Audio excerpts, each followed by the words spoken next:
Welcome, everybody, to this week's edition of Valpo Football Weekly, brought to you by Lakeshore Bone and Joint Institute. Brandon Vickery with you. Glad to be joined by the head coach of the Valpo football program, Landon Fox, to talk about a victorious Saturday at Brown Field. And Coach, it was a game that certainly held significance for you to do it against your former team and to beat a program that has been strong in the PFL over the years and to do it with a 17-point margin of victory. Just how special was this one? What did this win mean to you and to the team on Saturday?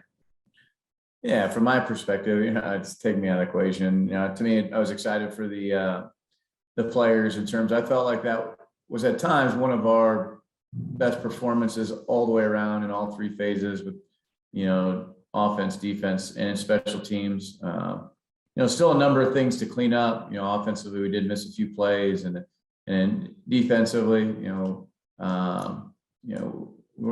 didn't match routes early in the game and led to some points.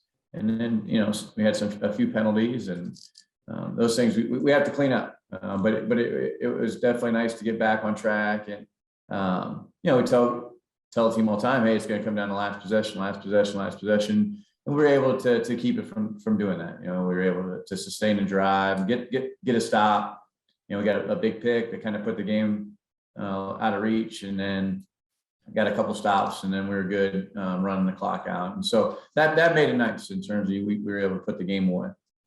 Season high in total offense, your highest point total as head coach here at Valpo. You touched on some things to clean up, but how about what went well offensively? What worked for the offense on Saturday? Yeah, I would just say when we executed it, it went really well. And that could be just blocking scheme when guys are going to the right people. That could be execution of who to throw to, the reads that Ben made, and guys running the right routes. And so that's where I think we lacked at times. We were saying, hey, we're inconsistent in areas. Well, if a receiver doesn't run a good route and to where that quarterback expects them to be, that can lead to interceptions. Or if the line doesn't protect the way it should, that can lead to interceptions. And we've had that happen to us in the past. And so many of the times people want to put it on the quarterback. Hey, it's the quarter. No, we work as a unit, and when all the pieces in the unit can work together, it allows us to have success. And I think that's from an offensive perspective. That's what happened. And now I'd say this too. Yes, some good players on that side of the ball. Robert being able to do some good things with Braden Contreras. Making some big plays for us in the passing game, and then Ben. I thought he got into a rhythm, especially in the second half. We had some fun in the post-game press conference with the final play, or the play that clinched the win. Robert Washington throwing the pass on fourth down. What can you tell us about how that came together? Yeah, so they stopped us down in the red zone, and so we had to kick a field goal, and it was out of that wildcat formation. And I guess I just didn't know when I was when we were watching it just how honest they were being in terms of covering all the eligible receivers. So they came to the sideline. I said, hey, let's look at this thing and see how we can manipulate a pass out of the formation, just to keep them honest. And it was pretty cool because when we got in that situation, Ben's the guy that came over to get the call on the sideline, and Ben asked the coaches. He said, hey, what about let's run the pop? And I was like, let's do it. And so he went out there, and now I actually missed him. He looked to the wrong side initially. If he looks to the right, he was wide open, and we scored 52 or something. But we were able to hit it, and then obviously be able to run the clock out. Let's talk about Austin Chilton. He was a part of 2 takeaways on Saturday, and a guy who maybe didn't play a ton in the spring, but has been a breakout player here during the fall. What have you seen from Austin Chilton in terms of his progression this fall? I'd just say, his maturity and preparation has led to success. He does a good job studying the game. He's engaged, locked in during meetings. So has a really good feel for what the opponent's going to do, and that leads to his success.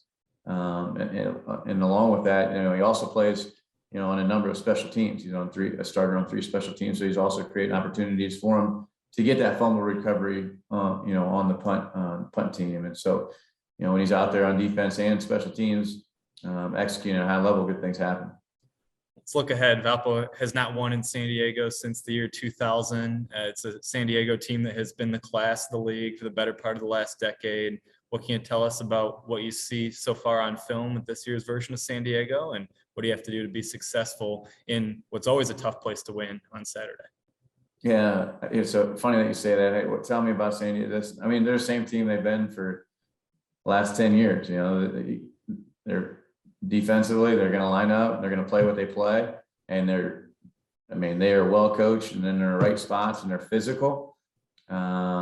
And they're okay. They know that you know what they're going to do, and they're okay with that. And they say, hey, you got, come out and beat us, and that's what you got to do. You got to, execute at a high level from an offensive perspective. If you're going to be able to score some points. Offensively, very similar. They've always been a physical team, wanting to run the football, play action pass.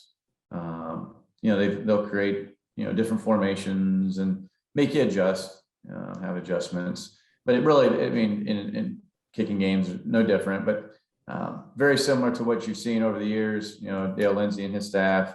He's a old school guy, and it's represented by his team, and they're tough and they're physical. And so not only the execution will be key, but the physical part of the game will be a big part of it as well. There he is, the head coach of the Valpo football program, Landon Fox. Valpo in San Diego. The game starts at 3:00 Central Time. For coverage information and all the latest in Valpo football, you can check out valpoathletics.com or follow the teams on social media. This has been Valpo Football Weekly. It's brought to you by Lakeshore Bone and Joint Institute.